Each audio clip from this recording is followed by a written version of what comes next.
be careful that your right arm is not in the drip zone. You know what I'm saying? Because that solder will drip. If it drips on your arm, I'll take your skin off. Watch your fire.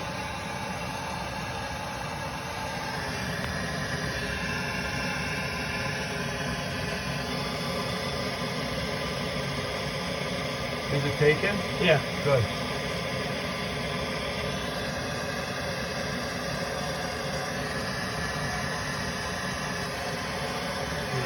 If it took, then just move on to the next one.